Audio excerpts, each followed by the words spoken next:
Jacqui-Lee Pryce for Shadowboxruk UK. I'm here in Nottingham at the Cacace Wood press conference with Mr. Malik Scott. How you doing? Yes, how you doing? I'm good.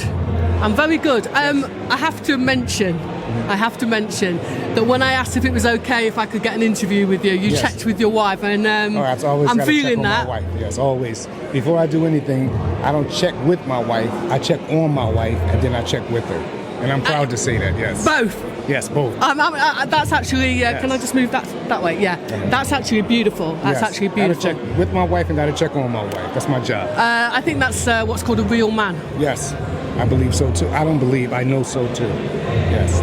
But that's a story for another day. I'm actually really impressed with that. Yes. So here in Nottingham, you're with your charge, Ezra Taylor. Ezra Taylor. He's about to take on Troy Jones on Saturday evening. Let's talk about this young, hungry lion. Yes. Confident guy that you've inherited. Yes. We met obviously in America. He was over there doing just moving around a bit. Being a sponge for knowledge, trying to learn, trying to up his game in every aspect. His strength trainer, which is my friend and one of my working partners that I work with in Brick House Boxing Gym every day, Holly, he was training Ezra, doing strength training with him, but he told Ezra that he feels as though he knows somebody that Ezra would gel with pretty good. So we set up a meeting. Ezra came over to the gym, and from the first session on, we never looked back. And the chemistry has been good. And what does good chemistry mean? It's simple. 1 + 1 is 2. I'm a teacher. I need a student that wants to learn all the time. That's a sponge for knowledge. That's chemistry between a teacher and a student. You want to learn. I want to teach. You go and exercise everything I teach, and we go from there.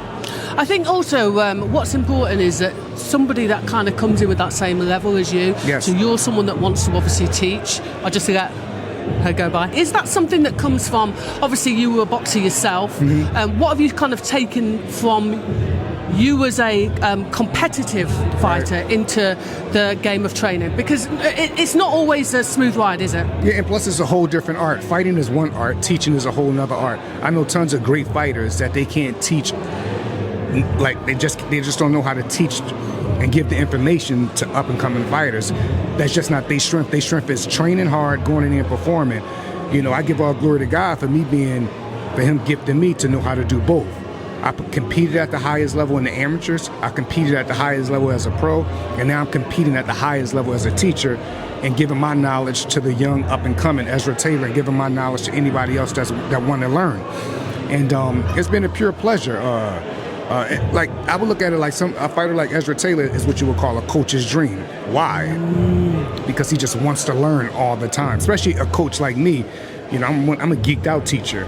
Like I'm up to 3, 4 in the morning, film studying. I'm in the gym. We don't do timeout. We go straight through the whole work. You know, I'm digging into places, and I'm taking Ezra into dark places. So if it get dark in there for him Saturday, it won't be new to him. I have took him into dark places in our preparation, in dark places he'll be used to if it comes to that Saturday. So he'll be prepared to have an answer for anything Troy wants to offer him. It's interesting that you say that you are somebody that I'm taking from what you're saying is you're someone that has a thirst for knowledge, and I think that also that's a gift to a boxer as well. Absolutely. It's an absolute gift to a boxer. So it's almost 50-50. You come in at the same kind of level, and then you kick off from there. I totally concur, yes. What is amazing also sometimes when fighters go to America, and I don't mean this is a disrespect to Britain, but sometimes there's a different level of, let's call it, ambition. Right. There's no fear about talking about what it is that you want. And there's something that Ezra said earlier on, is that he sees Troy Jones as basically an obstacle to his greatness. Absolutely. Did he get that from you, or did he already have that? That's something that concerning this fight, we just look at it like this. This is Ezra's show, right? Troy Jones is a pawn in this story. He's an actor in this story. Saturday night, his scene is over. And then we move on in our story and our journey to take on all the other obstacles that's coming our way. But if Ezra stay focused, continue to keep God first, continue to give in all glory to God, continue to work hard, stay focused on the craft, continue to stay and move like a professional, the world is his. Is The world is his. is Ezra Taylor effectively leading man material and Troy Jones is the supporting actor? Absolutely. That's a way to put it. Absolutely. You just took everything I said and put it like that. I'm an actor, so I get it. Yes. Beautiful. Yeah, Yes. Exactly. And there's no pressure really on Ezra. He just have to go in here and do everything we've been working on. He have to go in here and just remember everything he's been through to get to this point, and you have to just go in here and operate and do it in a surgical and the most professional way when it's cleanup time. You've inherited someone that's got obviously some brilliant attributes, a great canvas. Yes. But what have you seen in terms of not just growth inside the ring and inside the gym? What have you seen from Ezra, the growth as a man and a boxer? Well, it's funny you say that because, in my opinion, the growth outside the ring complements the growth inside the ring. The character outside the ring is the same character you see in the ring. So if I'm watching Ezra go through trials and tribulations outside the ring, I'm already expecting to see when tough times come in the ring how he's going to react, and that's what he do every time. I watch things be very uncomfortable for this young man, and I watch him still stay on path, continue to train hard, continue to do everything he needs to do, continue to stay focused on not just boxing, but his strength and conditioning, his son, continue to keep his prayers in order. So these are the type of things that I see the same structure and determination with him in the ring. You know what I mean? He's really a born star. And if he just continues to do what he's doing, just work hard, like I say, keep God first, the world is his. I've noticed that you are a man of faith.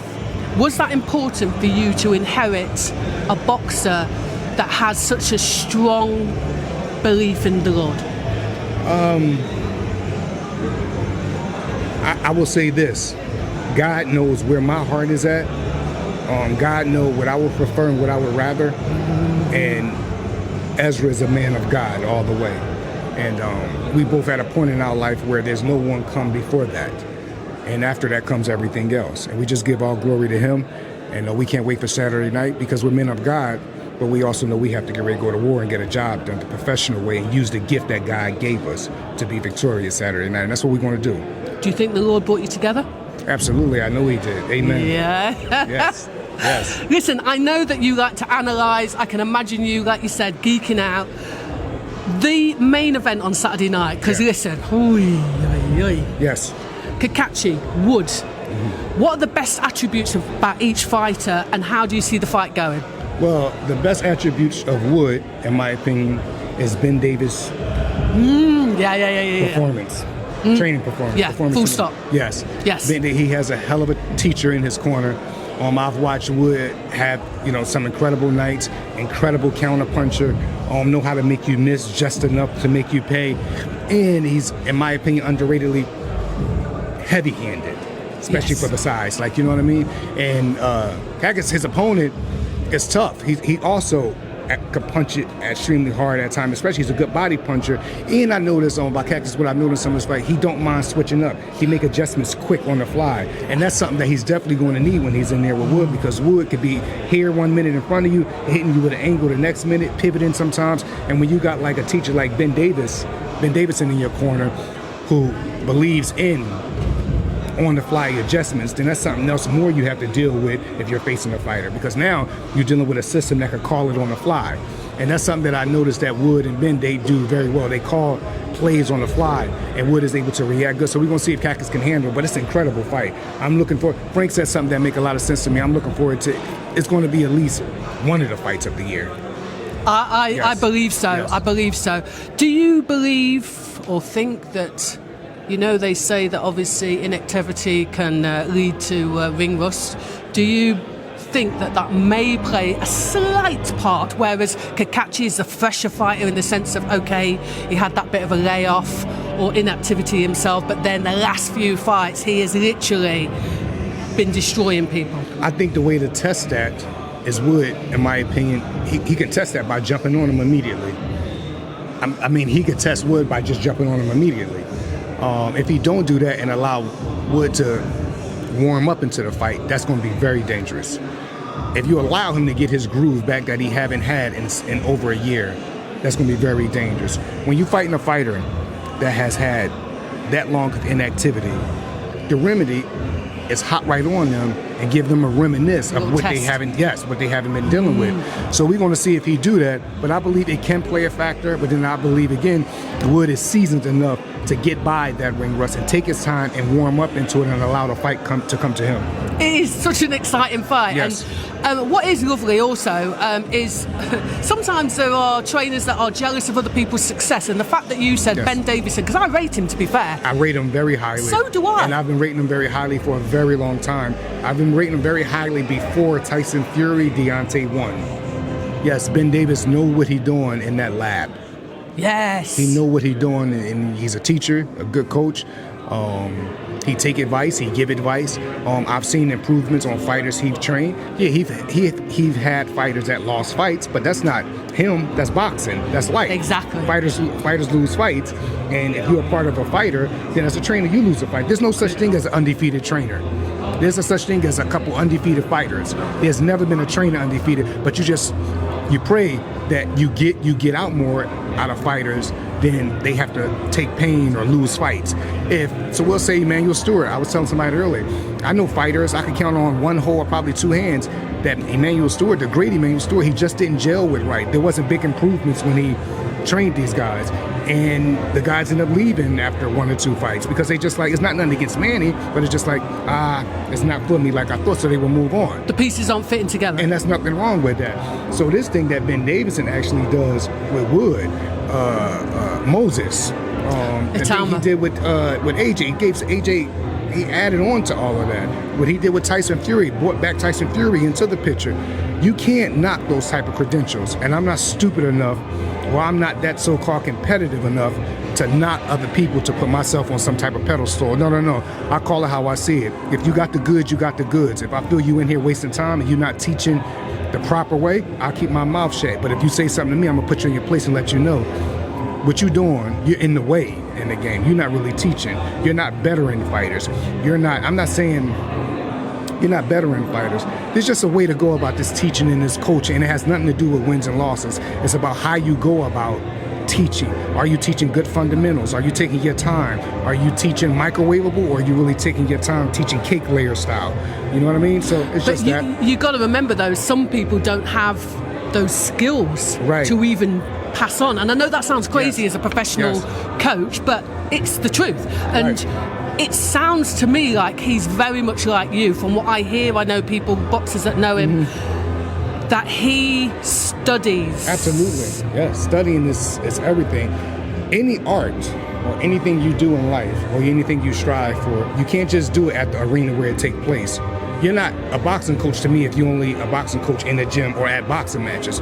No, you're a good teacher. If you're teaching at these facilities, when you go home, you're in the lab with film study, your notepads is out, you're doing everything to get the edge. Like, you know what I mean? When you want to go to sleep at 11, but you end up staying up to 2 because you got so engaged in other techniques and other drills and things, you have to take the work home with you. You just have to.